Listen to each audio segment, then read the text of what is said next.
And what ultimately happens is that one piece of information, that one action that you take in that moment will be the thread that changes everything in your life if you allow it to be.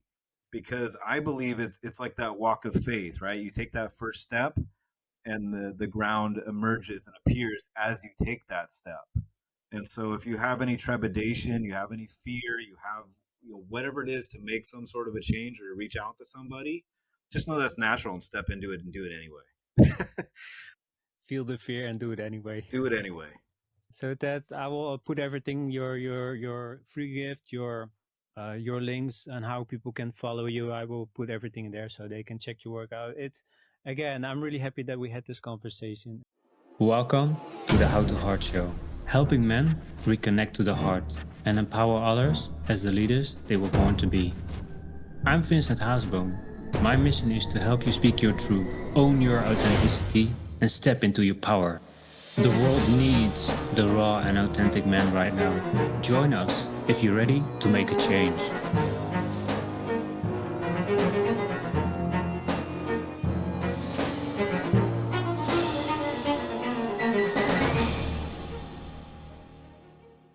Hey, what's up, Lions, and welcome to the How to Heart Show.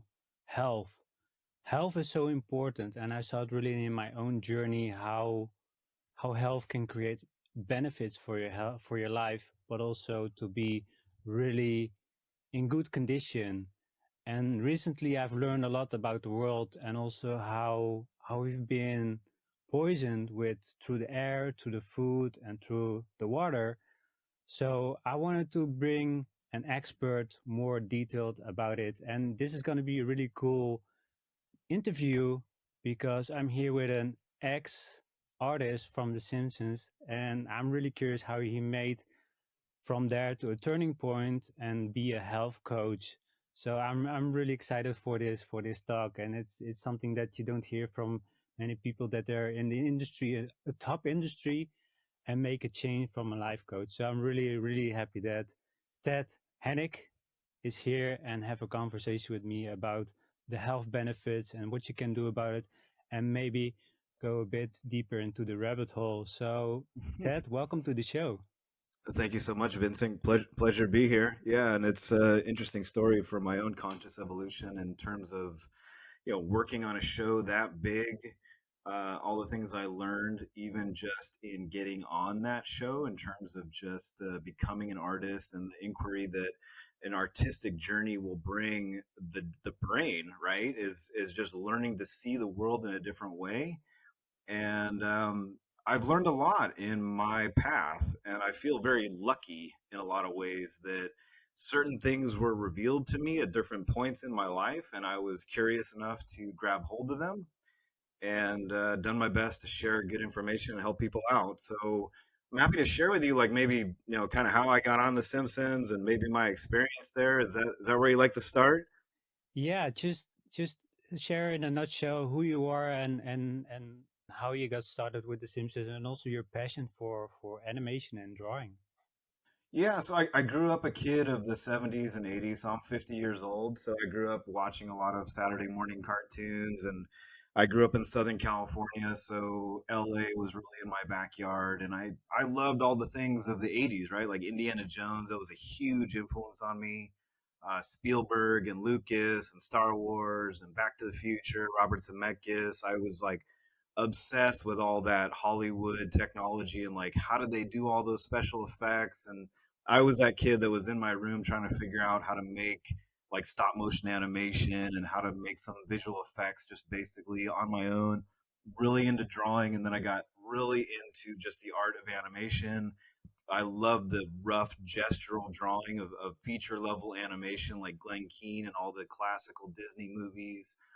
That was really where my passion was, and it was just about the physical act of creating art, because when you look at animation, a lot of it is performance based, and that's really what I liked about it. What I was drawn to is that you embody a character, you try to figure out their motivation. It's acting, you're acting with a pencil, and that really inspired me, and I got really passionate about trying to figure out how to break into Los Angeles, how to break into the entertainment industry. and worked really hard to learn how to draw. So back then it was basically around learning how to draw the figure, and then also how to draw animals. So I did a lot of study of artistic anatomy, and I took acting classes, and just understanding how the body articulates, how it's put together, how expression works, not only in the face but also in the entire body, and just motivation and understanding performance and acting and all the things that go into creating a performance. And so ultimately I did get on The Simpsons, and what I learned from being there was really valuable. It wasn't necessarily what I thought I was going to learn, but what I did learn was extremely valuable. So I had this preconceived notion, and I learned this pretty young. I was in my 20s. So I thought that when I got into entertainment or into animation specifically, that it would be like amazing, right? It would be like I was working at Disneyland every day, and it would be like this would be like paradise on earth. And when I got in on The Simpsons, I realized very quickly that this was an intense production. They didn't care if I had been there for 5 years or 5 minutes. And they sat you down with your scenes, and you met with the director, and it was like, here's your quota. I had to get 10 scenes done a week, and it was very intense. And there was no messing around. So I personally went into full on panic, like stress. I just was like, oh my gosh, like it wasn't about this idea, this like dream. Now it was the reality of like I got to perform here. I'm not going to last, and I got really into just being stressed, and it took a toll on me. And ultimately, I was there for 2 years. This was like during 9/11. That was that era, and everything in the entertainment industry was in a state of contraction after 9/11. And so the environment was such that I was doing regular hand drawn animation, and everything was going computer. Disney was laying off basically all their traditional staff. So I found myself between seasons, between my second and third season on The Simpsons, basically in a sea of talent in Los Angeles that was out there looking for work. And ultimately, The Simpsons didn't pick me up for season three. They picked up a bunch of artists from Futurama, and the entire industry was shifting during that time. And so I was really faced with a dilemma. This dream that I had to work in animation was all of a sudden it had completely changed. I didn't really have a desire to work in computer animation. I didn't know quite what to do. And so I moved into education. I packed up my car, sold everything I had that wouldn't fit in that car, and moved to Boston. And I ultimately taught at a couple local colleges out there, and just was like a starving artist figuring out my life starting over out in Boston. And so I had this period of time where I had this big experience, right? Working on production on The Simpsons, Emmy Award winner, and went to premiere parties and all this stuff. And then, like, in like the blink of an eye, it was over. And I was in Boston. My first job out there was I was a host at a restaurant. So a little bow tie, table for two, right this way, and very humbling experience. And I had to learn basically how to separate my egoic desires for like, hey, when I was on The Simpsons, I felt very good about myself. Right? I was an Emmy award winning animator on The Simpsons, and then all of a sudden I'm a server out in Boston. And so it's that separation from that feeling of like I've arrived, I'm good enough, validation, things like that that I felt when I was on The Simpsons, and then all of a sudden that was like I was starting from scratch. And so to play that into, like, I know we want to touch on some of the things about like what's been going on in the world the last few years. And for me, that was a really big experience of putting my ego in check and just understanding that the artistic pursuit and the things that I was doing at that time, I had to really give myself permission to understand my own motivation and not look for validation from an exterior source such as The Simpsons, the entertainment industry. And I had to learn that firsthand. I'll be the first to admit that when I was out of LA and out of The Simpsons, I had a period of time where I didn't know who I was anymore because I had wrapped my entire identity around the entertainment industry, around The Simpsons, and around that entire infrastructure. Everybody I hung out with, all my friends, they all worked in the industry. We'd all get together. We would talk about what was going on, what's happening at Fox, what's happening at Paramount, who's hiring at Disney, what's the latest production. That was my entire world for years. And so when I was no longer in that environment, I had to figure out basically how to walk all over again. And that's really where my health journey started, was on The Simpsons, because I realized that if I was going to perform at a high level and achieve what I desired to achieve, I had to have the energy to be able to pull that off. And up until that time, I've been living very much the standard American diet. I had a period there prior to The Simpsons where I was over 200 pounds. It was probably at my peak. I was about 210, 215. I'm about 5'6". I have no business being north of 200 pounds.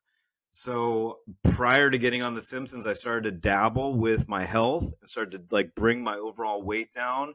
And what I realized early back then, which really shaped me, was that as I brought my weight down and brought my health up, I was able to mitigate my stress better.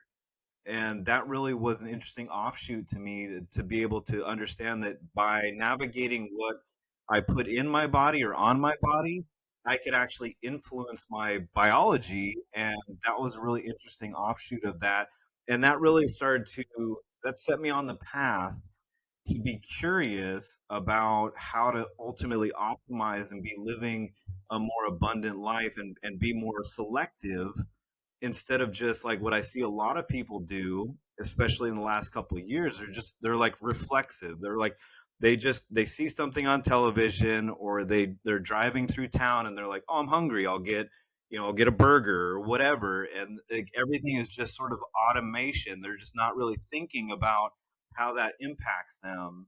And that whole journey for me began back on The Simpsons, and it launched a very long inquiry into ultimately who I am today. And the journey still continues. I'm still looking to, now I'm married, I got two kids, and obviously the challenge of our time is to especially I got two boys, and I want to make sure that they have a strong role model in me, and that I'm not actively destroying myself, that I am centered, that I have a full cup to give from, that I just am very conscious of how I interact with our world. Because if you really have a deeper understanding of how this world operates, it has no interest in you living an empowered life.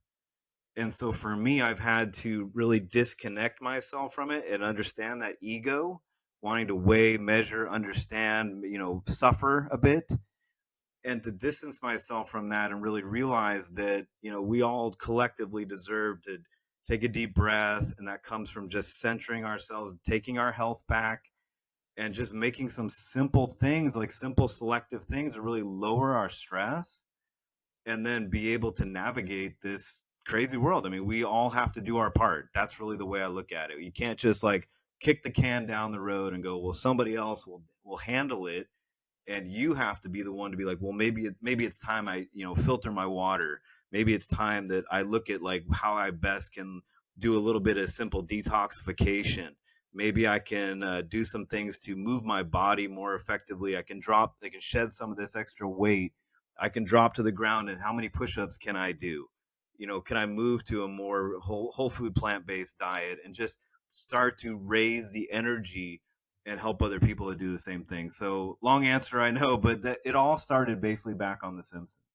And how difficult was it for you to make that transition from a high level from The Simpsons to go back on a normal life and figure out like I need to make a change now? Because I know there's a lot of people they like you said they're stuck in this life and they don't want to change because it's comfortable. So how was it for you to make that change? Yeah, great question. It was not that easy. I think coaching people and helping them to understand that it all comes down to the details and making big dramatic changes. I mean, the body does or the mind does not really want change. It wants familiarity. Our body, our biology will go towards pleasure and avoid pain. And so it all comes from like association. If you have a strong association with making change, or you have this whole idea like this is going to be hard. I've heard people say this to me, right? They go, "Oh, it's going to be so hard," or I don't know what to do," or "I'm so confused," or "I feel so overwhelmed." Well, you have to understand that your subconscious mind is listening the entire time. So if you're telling yourself messages of disempowerment, you will attract to your reality the messages that you are actually speaking out into existence. And so I didn't necessarily have a grasp on that back then, But I did understand very acutely like how I got on The Simpsons. So how I got on The Simpsons was I obviously worked very hard at it, but when I Yeah, I wanted got to ask a that test, question. what's that? I wanted to ask that question. How did it unfold with The Simpsons? How do you get in? Yeah, I mean, just the thumbnail version is basically you shop your drawings around Los Angeles, and I got rejected from pretty much every studio in Los Angeles. And I got a test on The Simpsons. So what they do is they ask you to animate 3 scenes from The Simpsons.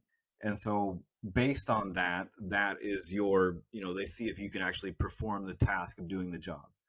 And I worked on that and just I like made sure that when I turned that in, it was as good as I could possibly get it. And what I realized when I got there was that there's a stack of people. Like there was just so many people applying, and what I had done was like I submitted that test, and then I was in a level of follow up of just letting the producers know that I love The Simpsons. I'm eager to start there. I'm excited to be a part of production. I can't wait to come and join you guys. And I would mark it on my calendar. I'd call them every 2 weeks. And when I had it, when I was working on the test, I had pictures on my desk of the family, and like I had this whole vision in my mind of like working in Los Angeles and being part of that world. So bring it back to like what you were ultimately asking me, like how hard is it to make change? I've always been very, even before I did a lot of like personal development and mindset work, I've always understood that if I feed my mind certain images or repetitive themes of where I'm headed, what I desire to pull towards me, I have a lot more. I have a lot more power in that than if I'm just like white knuckling my way toward change. So, like for example, if I wanted to get myself into peak physical shape, I'm 50 years old, I would find somebody like Mark Sisson, right? Mark Sisson is a bit older than me, but he's like in his 60s, got a full 6 pack, he's in great shape. And so when I reached a certain age, I realized like I have a couple different choices here. I could be a standard American and live the standard American life and look like a standard American looks, or I can look at a different example and I can be like, here's a guy like Mark Sisson who's in great shape. He's obviously got the energy and vibrancy that I desire. And then I just look at like, well, what's he doing? What does he do? What sort of things is he involved with? And then all of a sudden, all these different mentors popped up. Dr. Robert Kusar, he's another one of my like mentors, somebody I've looked to for a lot of good information.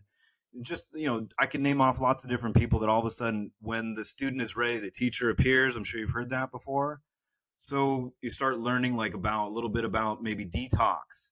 And then you're like, well, Dr. Robert Kusar, all of a sudden I'm like looking at his content. I'm looking at Dietrich Klinghardt. I'm like, oh, Dietrich Klinghardt. Start learning about root canals and the toxicity of mercury amalgam fillings and Lyme disease and like how all these things are interconnected. And then learning about, everything is very much in our culture is like fat is vilified. Don't, got to avoid fat. And then you realize like that's all a lie. And then you're like, wait a minute, what if that's a lie? What else is a lie? And then you start digging, start reading, start understanding.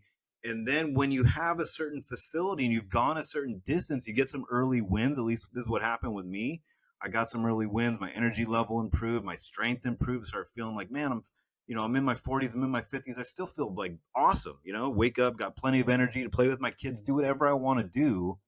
And it's like, then it just becomes like my natural groove. I know exactly what I need to do. I know how to do that.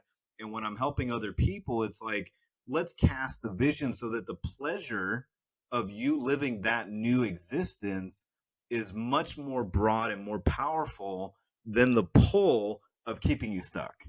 Because people don't even realize the pain they're in. They're so used to just living this very disempowered life in a general sense.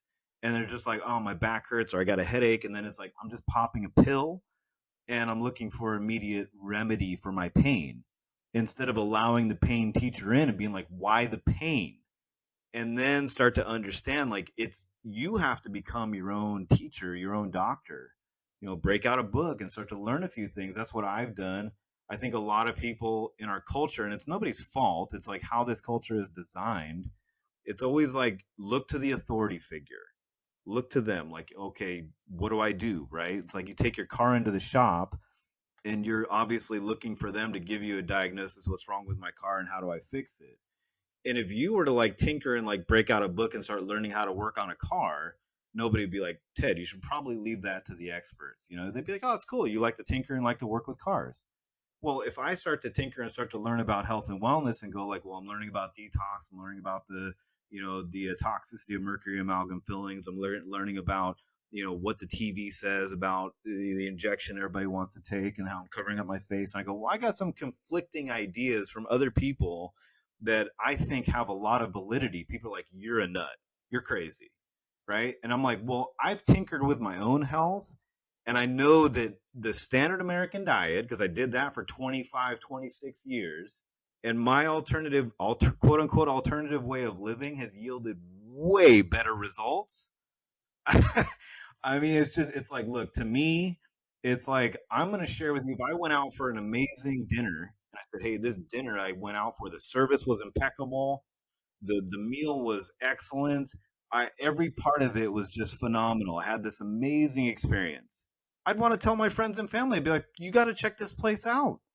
And it's like, I'm just a guy, I'm just a guy who started to research, started to like move in a different direction, started to get some early wins. And it's like, I've seen miraculous things with myself and other people. You'd be like, who would I be if I wasn't sharing that information?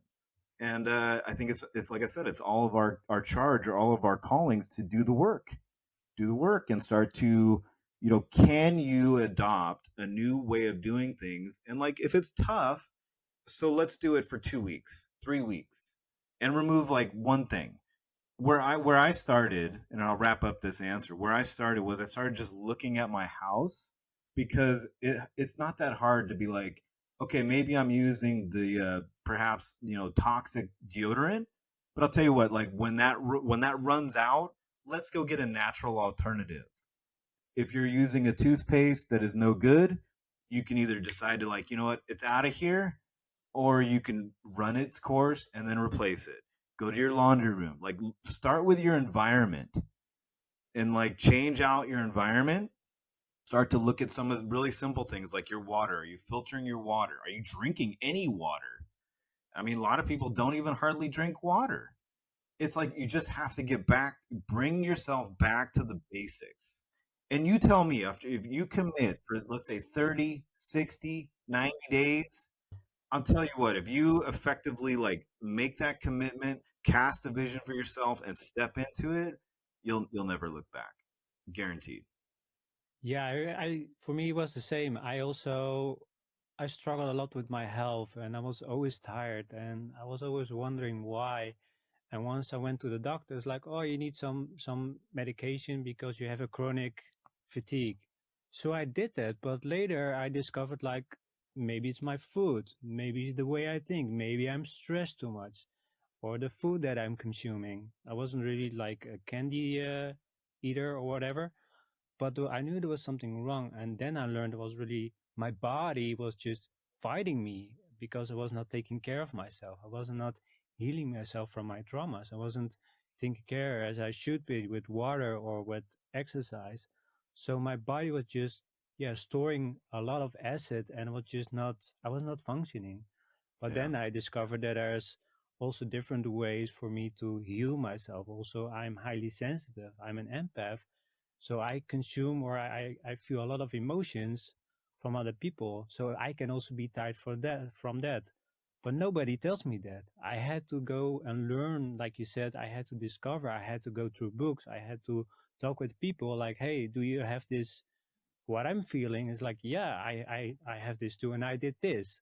So I think it's also really important for us also to stay communicated and talk about it.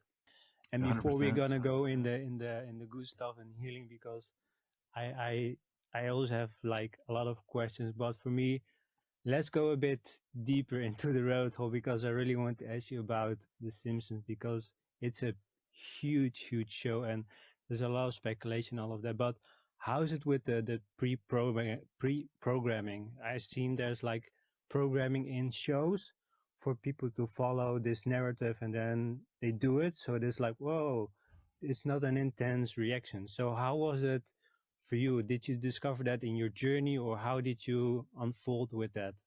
Yeah, I mean, when I worked there, I didn't have a awareness of how Hollywood works. I was just a person at a desk creating a show. And to maybe some of your listeners, they think like, oh, it must be so glamorous and so cool. And like my experience in Hollywood, specifically The Simpsons, not very glamorous. I mean, we won the Emmy Award when I was there, and we were all acknowledged by the Academy. And Fox actually sent over pizza, like Papa John pizza and Coca Cola. That was our big reward. So that was a big turning point for me. Really, like you're looking around, and I'm just like, we won the Emmy Award and we get pizza. Like, what am I, 12? So anyway, in Hollywood, and obviously The Simpsons and all of Hollywood, they utilize the media to embed messages into the collective.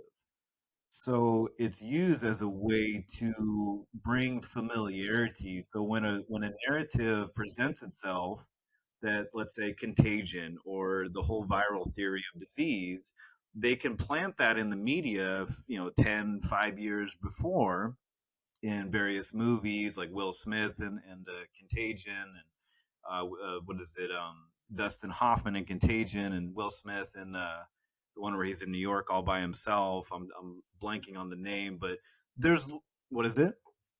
I Am Legend. That's it. Yeah. So, and The Simpsons too, right? They have Trump going down the escalator. They have. I know there's a roundtable scene of them talking about these different executives talking about we need a pandemic or we need a viral outbreak. I've seen clips now where there's people with goggles on and they're walking down the street, and that was in The Simpsons a number of years ago. Now we have the Apple goggles that everybody's wearing, or that are on the scene at least. And so I don't think it's any accident that, it's in The Simpsons, it's in all the popular media. I think if you're going to watch regular broadcast television, you just have to be very cautious with all of it, because it is all corporate programming. It's all corporate programming. And I can, like, look, I'm a somebody that I grew up on this stuff. I love, like I said, Indiana Jones is still like a favorite of mine, and things like that. But you have to understand, if you're watching any level of corporate produced news or broadcast television, The Simpsons, movies, all of it, they utilize the repetitive nature of the media to implant messages into the subconscious. So the subconscious is put into that alpha brainwave state. It's a perfect storm because you tend to be looking up at a screen. It's a bright light. It's a flickering bright light. Puts you into an alpha brainwave state, which makes you highly suggestible. So even if you're watching a show like The Simpsons and you don't remember, like, you're not going to remember every scene from The Simpsons. But if you see something in there about, viral theory, or like, you're watching Contagion, you're like, this is really entertaining. And then you start to buy into the idea that if somebody coughs on you, or they're on an airplane, they're sitting next to you, they can get you sick. And then it travels and it goes from China to here and it goes all over the place. And it's like, it feels familiar, it feels real because you've seen it. But if you look at the pandemic, I keep going back to that. When that was going on, I was always like, well, I get that people are in some sort of heightened state, but it was like, for myself, even when we were like a year or so into it, I look outside, I'm like, I see no visual evidence with my own eyes that anything's going on. And so it's all just basically based on faith and trust of like what is being told to people. And if people want to take a deeper cut, there's all kinds of symbology they use, there's numerology that they use, there's all kinds of rituals that they use, there's all kinds of things that they utilize to trigger people. And they have these trigger words, right? Like terrorism, terrorist, terrorist. If you look at like back during Bush and all that whole thing, and they had like that guide, right? It was like, it's orange, like, think the threat level is orange today, and then it's red, and then it's like everybody's being played. It's like, my stress level's up here, my stress level's down here, my stress level's up here. And they're like, wear one mask, wear two masks, like, don't go outside, go outside. Like, you're just like, I'm so confused. They do that in all of it, so they put you in a state of confusion. They do the same thing with health. They go, wine is healthy, wine is unhealthy. All these different, coffee's healthy, coffee's unhealthy. And you're like, the collective just throws its hands up and says, you know what? I'm so confused. I'm going to drink my wine. I'm going to drink my coffee. I'm going to smoke my cigarette. I'm going to watch my TV because I can't figure any of this stuff out. Well, that's what they won. That's what they wanted. They wanted you confused. and just driving towards your worst life. And so I say, look, The Simpsons, all of it, it should have the tape on it. The same thing when you buy a pack of cigarettes and it says warning, this could kill you or this could do something to you. Same kind of thing. You just got to be really, really, really careful. I agree. Yeah, that was for me my biggest eye opening during the for me it was the COVID hoax. It was just I couldn't believe it how they use these messages how to brainwash society and to move them in different ways. And what I've seen is also they put us against each other, fighting each other when there's the common enemy is somewhere else. I'm not gonna go in there, but we are always put against us. And it's like black versus white. There's men versus women. There's gay versus non-gay. There's always this battle between us, but it's all programming. It's all putting against each other, and that for me was the biggest change. And that's the reasons also because of agendas and hidden agendas that are now slowly opening up that I stopped watching movies. I stopped watching TV shows because I don't want to be exposed to those programming. And for me, that was really difficult because I had the same like you. I was addicted to movies. I loved to watch movies, TV shows. I got a lot of creativity to do my own things. But once I learned about that, it was gone. The magic for me was gone, and I didn't want to go there. And then I started to go deeper and deeper and deeper. And then I started also about the health and what they do with our food, with the air and the water, it was just like, what? Why are they doing this? But it's all like you said, it's all ritual, satanic, and they just want us sick so they can make a profit. And Well, it was the really thing shocking. is, It was, the thing that we collectively have to understand is that we are social creatures and we will bond with one another. We're meant to bond with one another, live in groups, and be supportive of one another.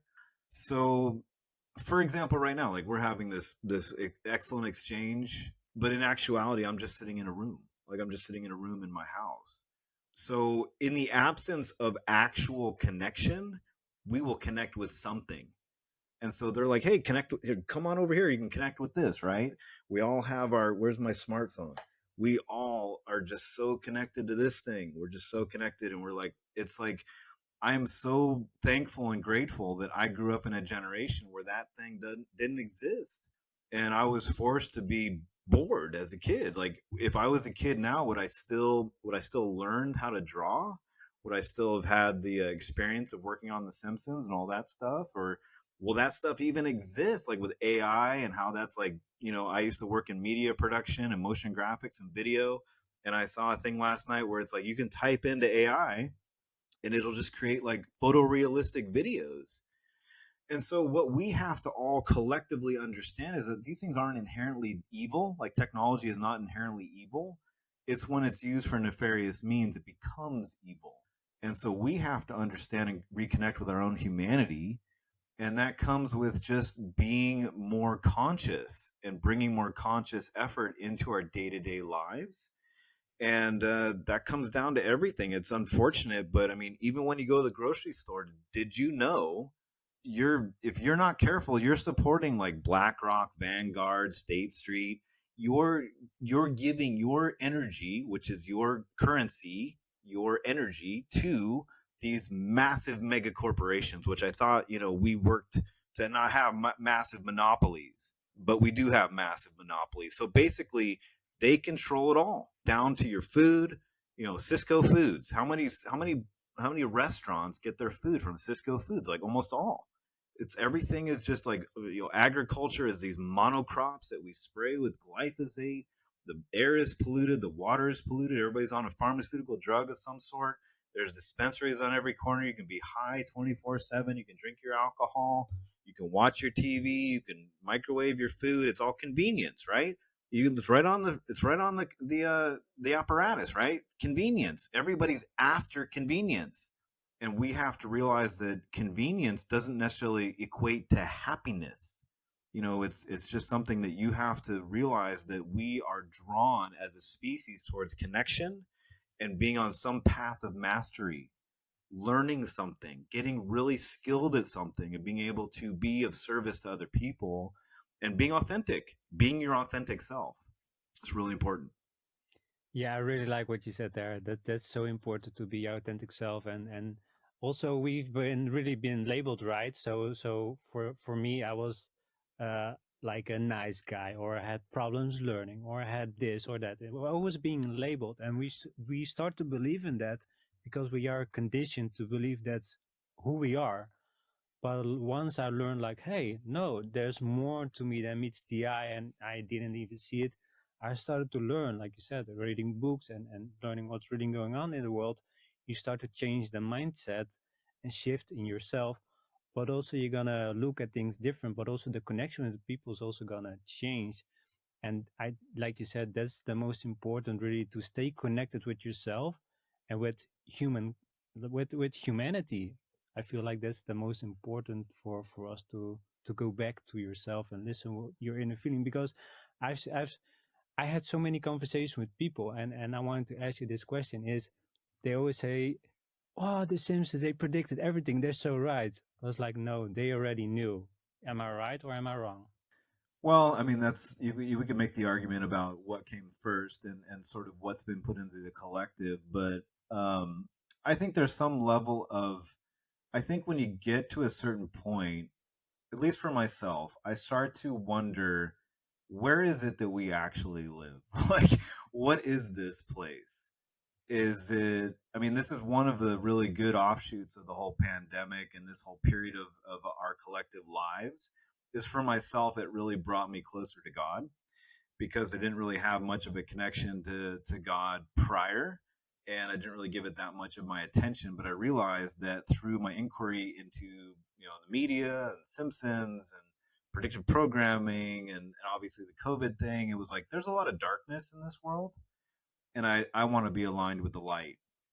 And I started to embrace just being more centered and connected to God energy, God source energy, and what came first? Is it what plays out on the streets or what's on the TV?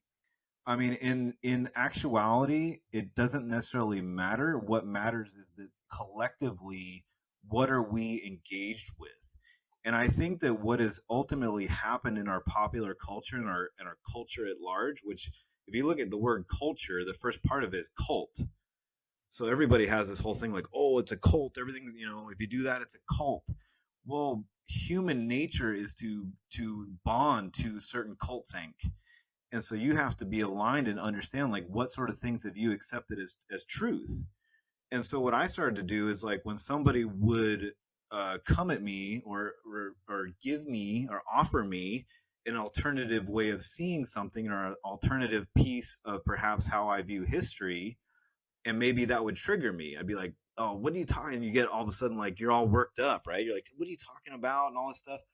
And then all of a sudden I realized like if I go into that panic, fight, or flight, or just that egoic response immediately, there's no opening. And so I started to realize like if I could take a deep breath and realize why am I triggered right now, there could be a growth opportunity. And that's really where it all started to change for me. And you start to realize that this culture, this cult, has programmed us all. If you, especially if you went to a government indoctrination camp, a place called a school, that you are afraid of failure because you would get an F, right? That was, don't fail. Well, if you're going to break out and do something on your own, like maybe as an entrepreneur, you want to write a book or you want to do something great in this life, I got news for you. You just might fail. And that's okay. It's really okay because you fail forward. You learn from your experiences. You go, you know what? I grew from that. It stretched me, it moved me in a different direction. And I can start to understand how I can adapt and adjust where my ego is, where I'm very attached to an outcome, where I have certain addictions, where I have to really work on like the shadow work, like you mentioned, like if you have stress and trauma from your childhood. And I got news for everybody listening: we all do. We all do. We grew up in a very unnatural way in this culture. I mean, you just look at your own childhood, right? You probably grew up watching a lot of television, like myself, right? I watch a lot of television. There's a lot of repetitive programming in there, and then that plays out on the street, right? Like how I do my life, what I accept as okay in my life. I ate certain foods, I ate lots of cereal and fast food and different things like that. And then that creates a very predictable result. And then people are just sort of stuck in that cycle. And then when you point it out to them, we've been programmed as well to be like offended by that. You're like, oh my gosh, I can't believe they said that about me. And everybody's so touchy, and everything is about, like you said, it's all about divisiveness.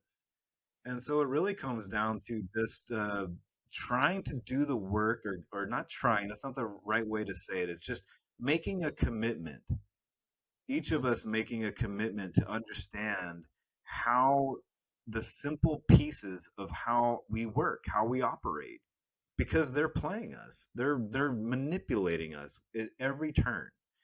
And if you have no connection to that inner dialogue, that like monkey brain that we all have, that reptilian part of our brain that is just triggered constantly, and if you don't have any ability to start to distinguish between that gibberish that perhaps is keeping you stuck and your true higher purpose or your connection to God, that's really where the work happens, is realizing that if you feel a panic, a stress, a pattern, a groove, like what do they say, neurons that fire together wire together.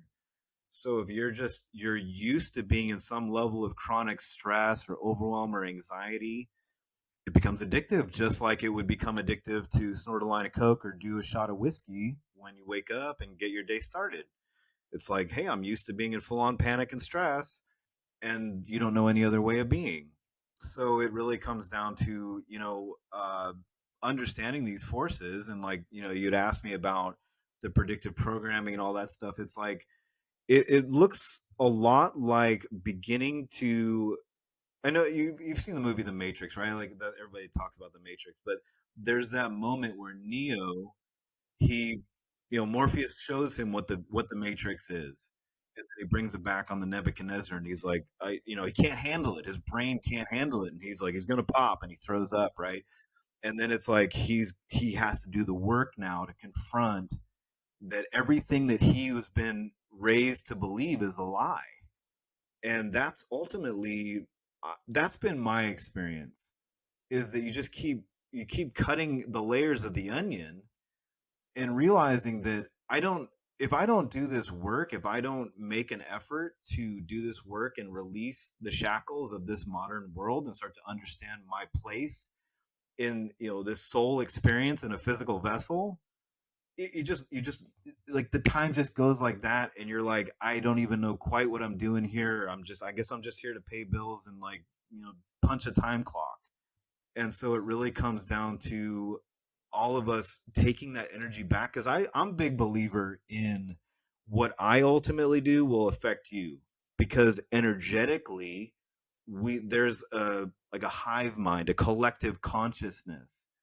And I don't know if you ever heard, there's a theory or a hypothesis. It only takes 3.5% of a population to affect massive change. So in the United States, that's about 11.5 million people. So to give you context, the state of Texas has like 30 million people. So if we can get enough people to understand what's going on, how this all works, and how they are collectively like printing money out of thin air, funneling it into different things that we don't really like. They're not supporting us here. They're sending it off to Ukraine, to Israel, different places, and the borders are wide open.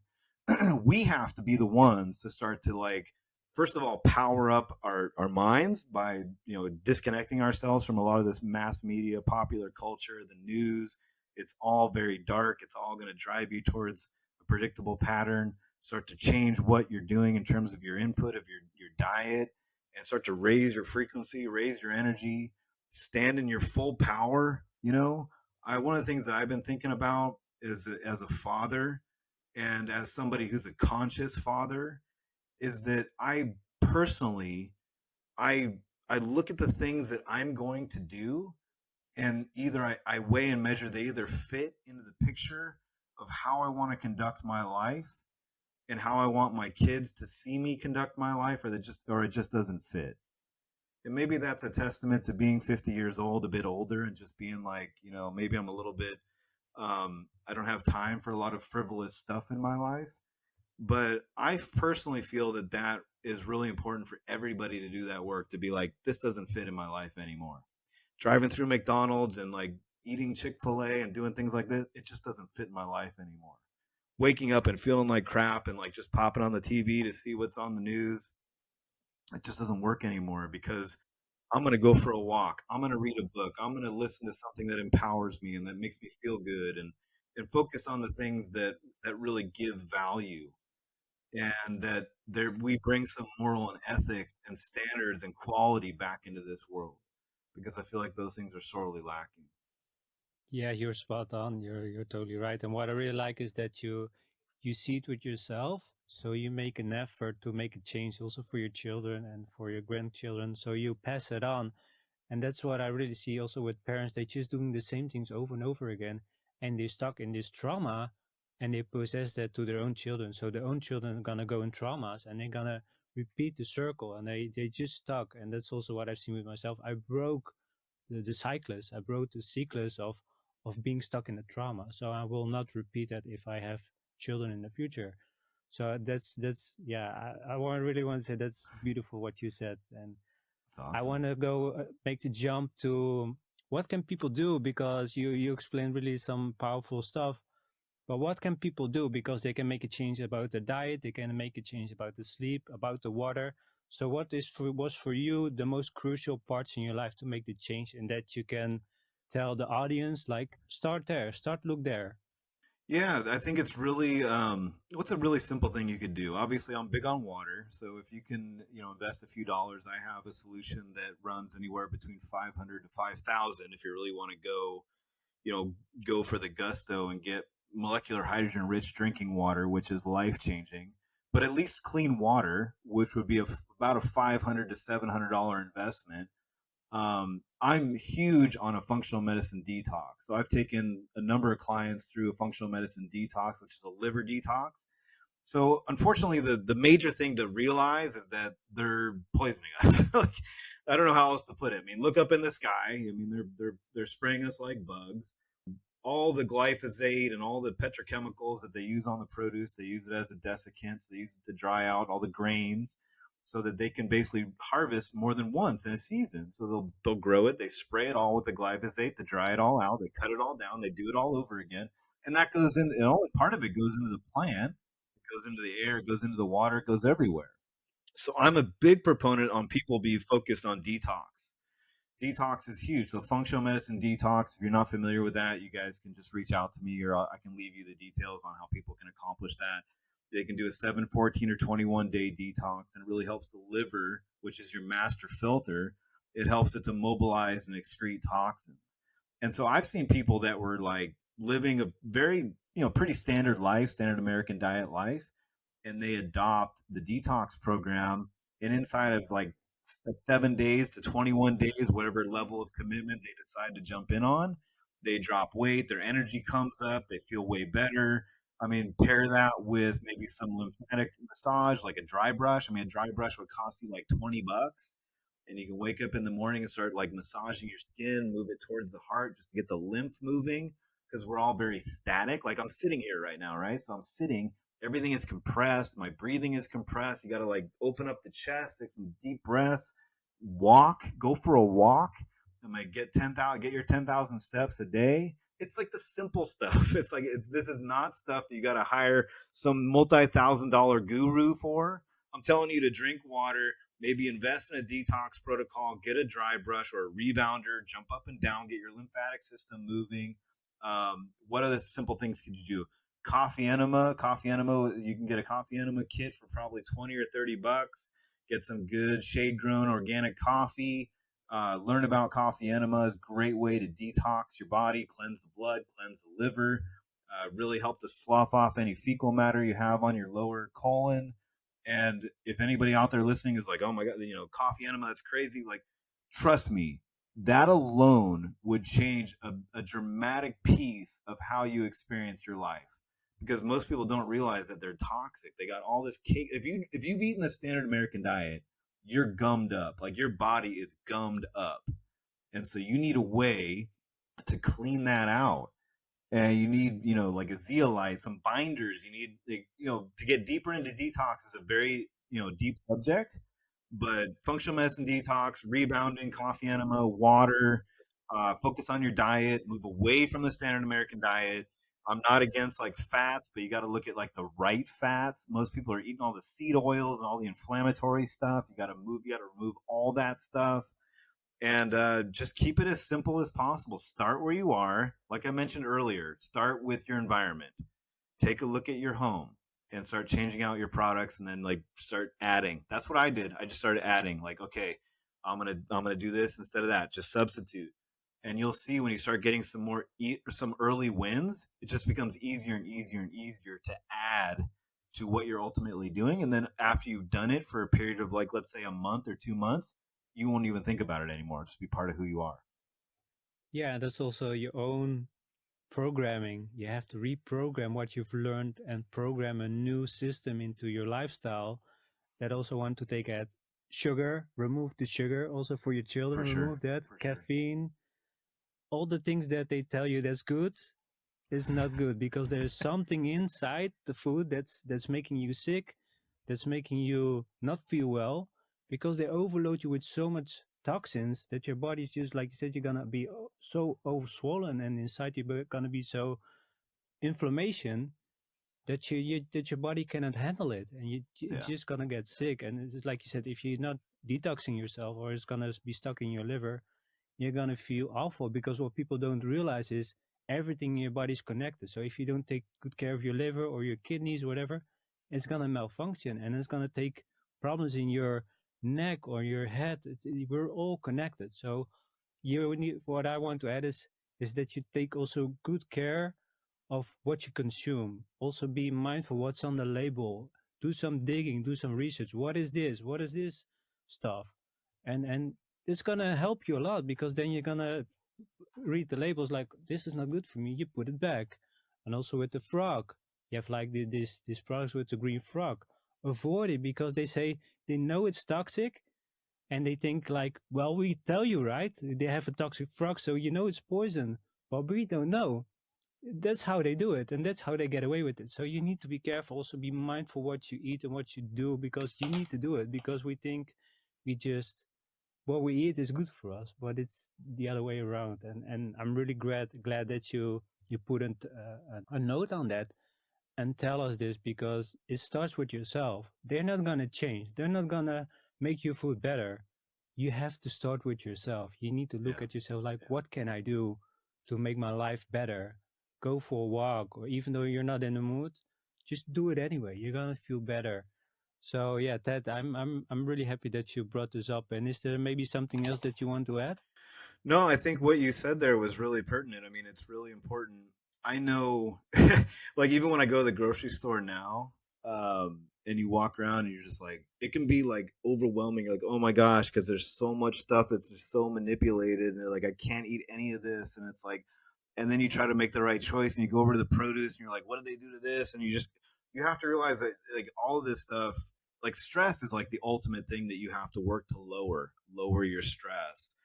And so go as close to the source as you possibly can. Think of food as it's an energy source. It's energy. Like the sun is energy.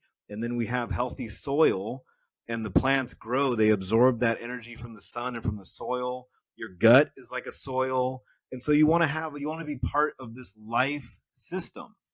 And so if you're eating everything out of a box and you're drinking water out of a plastic bottle, like, everything is just dead. It has no energy, and then you wonder why you don't feel good. You have no connection to God source or to energy, and you're like, well, you gotta, like you said, you gotta look at the label and go, what is actually going into my body?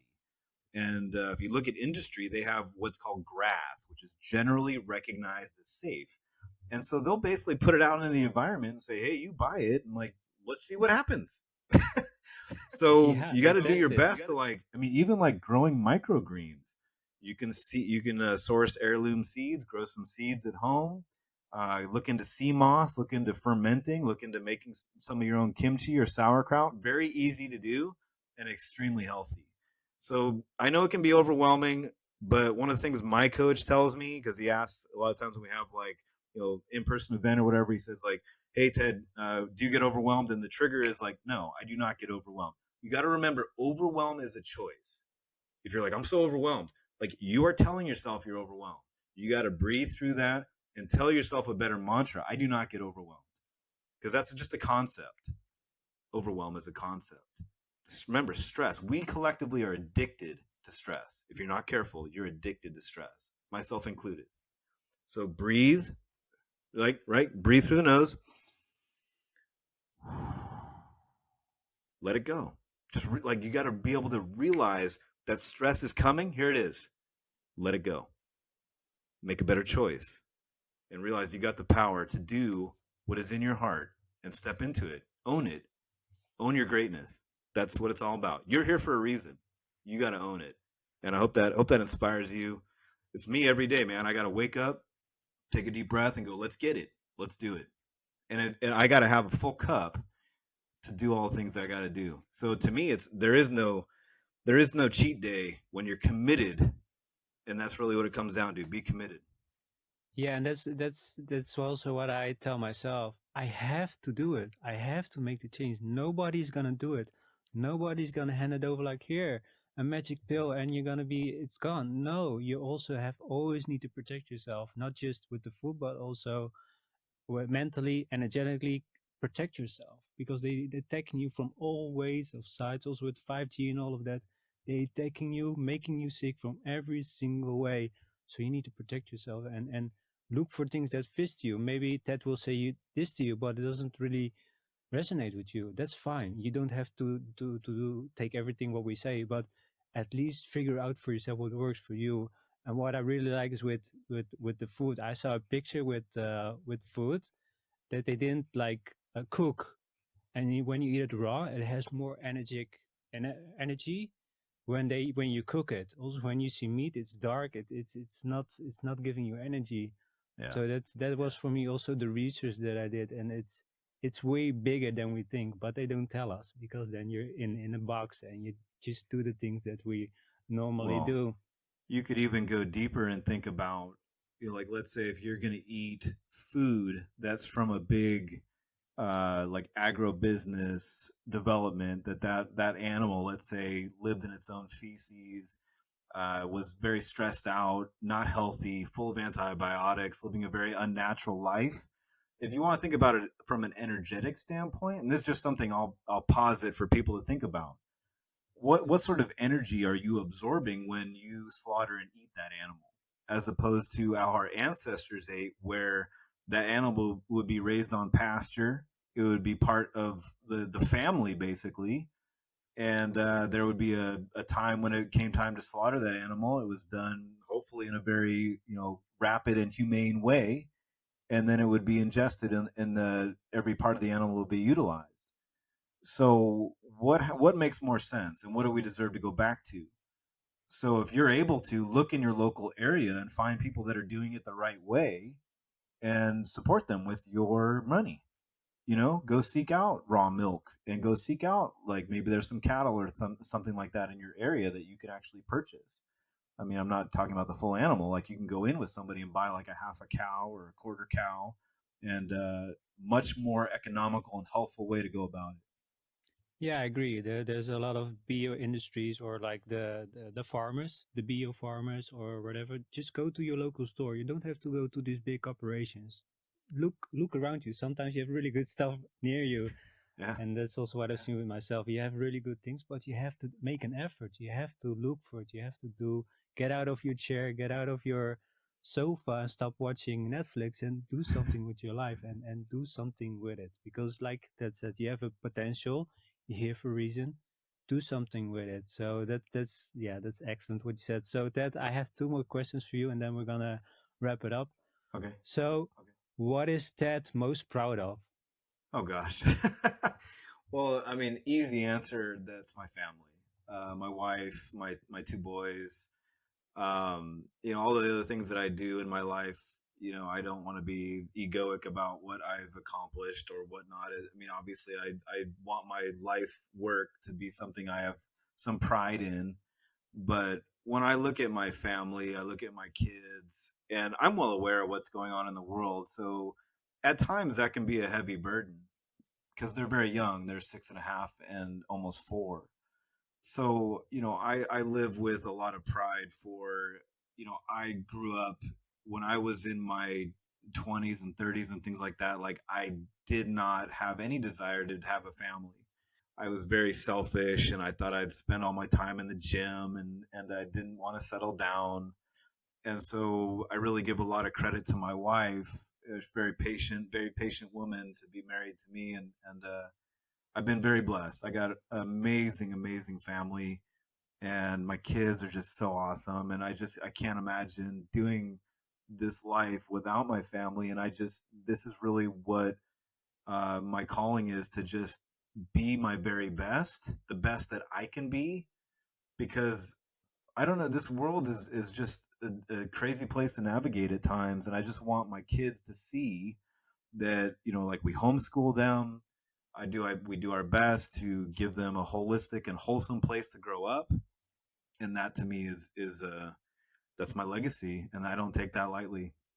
Yeah, that's beautiful. I really felt it here in my heart. I was like, yeah, that's beautiful. And I don't have children, but I would give them the best possible future and educate them what's happening, not just what's happening in the world, but also with our food and with our school system, because it's also trash. It really is. Yeah, And but yeah, just be mindful of that. What are you giving your children, or what are you giving your child yourself to have a good life? So yeah, thank you so much for sharing that. And I think a lot of parents that listen to this that feel like, oh yeah, now I need to make a change. I need to do something for them and for myself. So thank you so much. of course, And of course. yeah, the last thing that I want to ask you, what are your 3 to 5 tips that you can give to the listeners to start to make a change, or how can I say, to have more awareness? What are the 3 things that you give, 3 to 5 things that you can give? To have more awareness, I mean, I think it comes down to, like, what I mentioned. One of the things that really sticks out to me is just to become more aware of that inner dialogue that we all have, and start to understand, like, is it serving you?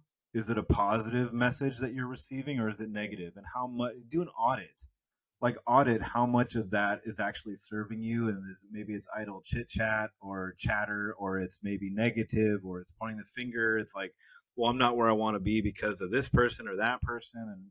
And it's just something that we all have to understand, that it doesn't really serve us. I would start to look at some of the things that are going into your environment. Like, if you want to talk about, I know we talked about the Simpsons and media and all that stuff. So I am just really selective with what I watch. And I know it's just all too easy to be sitting there at the end of your evening and just be like scrolling and, like, looking at the doom scroll on TikTok or wherever social media or platform you like. And I find myself at times like I have to keep that stuff in check. And I think it's really important to protect your sleep, because that is, I mean, I got to a point with my health study to understand that there's this duality here. It's like this yin and yang, this dark and light, these opposites.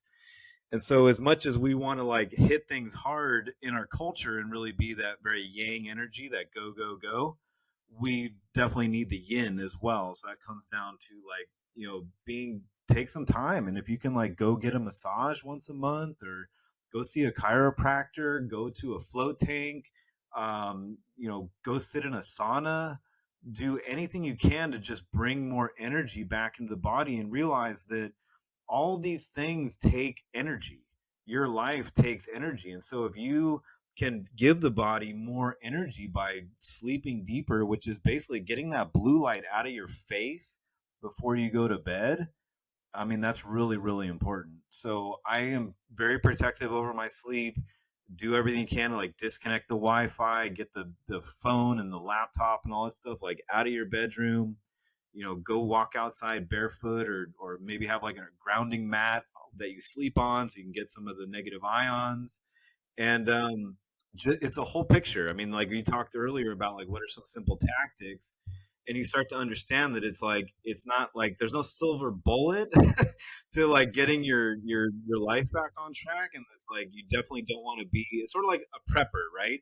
they say you want to prep, but do it in a relaxed body. You don't want to be like prepping for like quote unquote doomsday and run around being like, oh my God, the sky is falling. Well, it's the same thing with your health. You want to be proactive with your prep, but not like stressed and beating yourself up like, oh my gosh, like I'm not using the right toothpaste, and I'm like, ah. So you have to just like chip away at it and start to realize that you're not going to know everything right off the bat. That's okay. You can pick up a couple of books. Excellent one is How to Eat, Move, and Be Healthy by Paul Chek. That's an excellent book. The Rain Barrel Effect by Dr. Stephen Cabral. That's where I got my certification, was the Integrative Health Practitioner certification through Dr. Stephen Cabral. So if you just got those two books, they would talk a lot about toxicity, reducing toxicity, overall exercise, rest, which is kind of what I touched on, bringing more energy into the body, like mindset, some of the like overall like owner's manual on how to navigate your body in this world. Those are the only two books you really need. If you want to take it deeper, you certainly can. But if you're stuck or something, reach out to me. I'll do everything I can to point you in a direction. Just it really comes down to taking some control over your environment and just making some effective change. So I hope that gives people something to latch onto. I know there's a lot of different directions I could go in. One of the things I think a lot of people, very common, is people don't take into consideration their oral health. If you have mercury amalgam fillings, or if you have root canals, that is where I would start. Like Dr. Klinghardt, he's the like foremost eminent expert on Lyme disease and the chronic conditions, and he basically won't even see you until you get your root canals remedied and your mercury amalgam fillings removed holistically. So that's an excellent place to start, because if you have that vector of toxicity, you're always working at a deficit. So it's not something you can just like go off and get done. You got to research it a bit, make sure it's done right. But that's a really excellent place to start. Topical magnesium. That's another thing that most people are deficient in, magnesium. Topical magnesium. It'll help with detoxification. And yeah, simple, simple, simple. Keep it simple. I hope that wasn't overwhelming. No, no, that's perfect. Yeah, you shared as much that you could, and yeah, the thing that I want to add is it starts with yourself. There you need to go to. Start looking within. What do you need? Also like the massage. Take care of yourself. That's so important. We're just working, working, working, but we never take care of ourselves. We think sitting behind our TVs zapping is relaxing. Yeah, maybe for some people it is, but still your mind is working. It doesn't process anything. So that's what I want to add. Also unload, take screen off, and go for a walk, and take time for yourself. And Yeah, also what I want to add is that's really important. We don't need them, they need us. that's We right. need to consume their product to make a profit from us. So if you stop doing that and taking care of yourself, and do your own grocery, or grow your own food and connect with people and build something together, they're they will fall because they have nothing to give to us. So that's really important that you take charge of your own life, and start doing the things that's important to you, and don't Amen. listen what they tell you. Do your own research, do your That's own right. investigation. Well, you gotta understand. Just to close here is that like they print the money out of thin air, so they don't need your money. It's a big game. It's a big rigged game, and so what they want is your energy, your loosh, what they call it. So don't give it to them. don't I don't Say watch the no. Super Bowl. I don't watch this crap.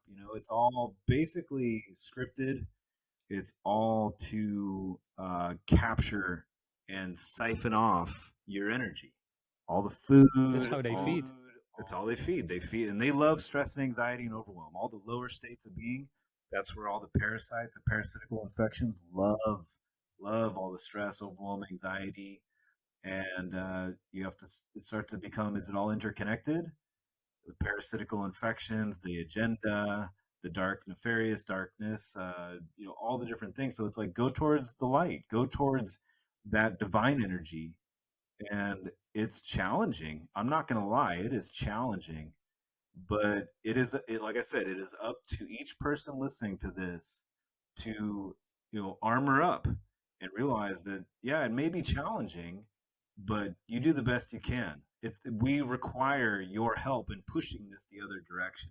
And I'm rooting for you. I'm pulling for you. I'm doing the best I can over here, and I know you are too. And just go to gratitude, go to love, and speak your voice. And that's the other thing is they want our complicit silence. So find your voice, like you are, Vincent. And I appreciate your time. I appreciate you having me on your show, and I really enjoyed our conversation today.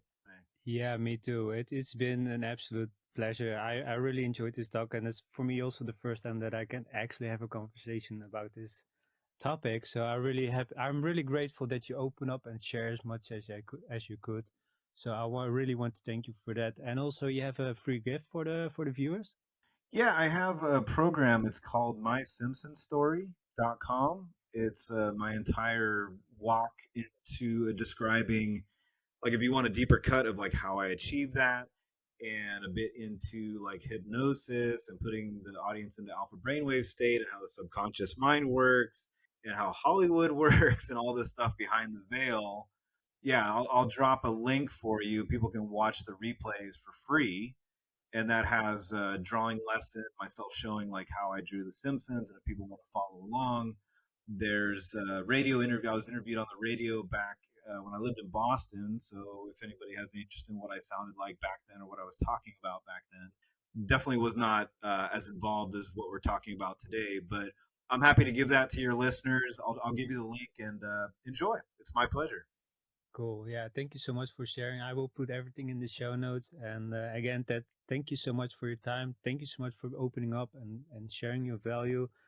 And I really hope, well, I don't hope, but I really push always on people like do something with this information, do the things that's been given to you because it can help you, it can benefit you in your life, in your health, in every areas, but you can also help other people. And that's so important that we stay connected and stay true to ourselves and that we can heal ourselves from within. But it Amen. starts with us. And yeah, Ted, thank you so much. It's been My an absolute pleasure. pleasure. And if people want to reach out to me, I do my best to respond to every single person I who wanted reaches to out. ask you that. Yeah, yeah. It's just Ted at hanikhealth.com. And if you have any specific questions or anything that maybe I touched on that you want clarification on, I'm happy to give it to you.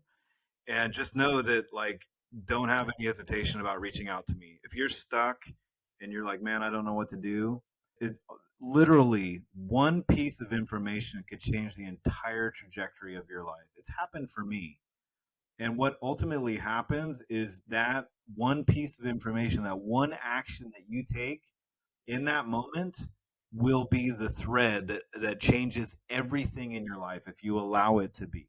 Because I believe it's like that walk of faith, right? You take that first step and the ground emerges and appears as you take that step. And so if you have any trepidation, you have any fear, you have whatever it is to make some sort of a change or to reach out to somebody, just know that's natural and step into it and do it anyway. Feel the fear and do it anyway. Do it anyway. So that I will put everything your free gift, your links and how people can follow you. I will put everything in there so they can check your work out. It's again, I'm really happy that we had this conversation and thank you so much. Yeah, Hopefully thank we you. can do another one. All right, sounds good. Thanks It again. would be really Take care. cool.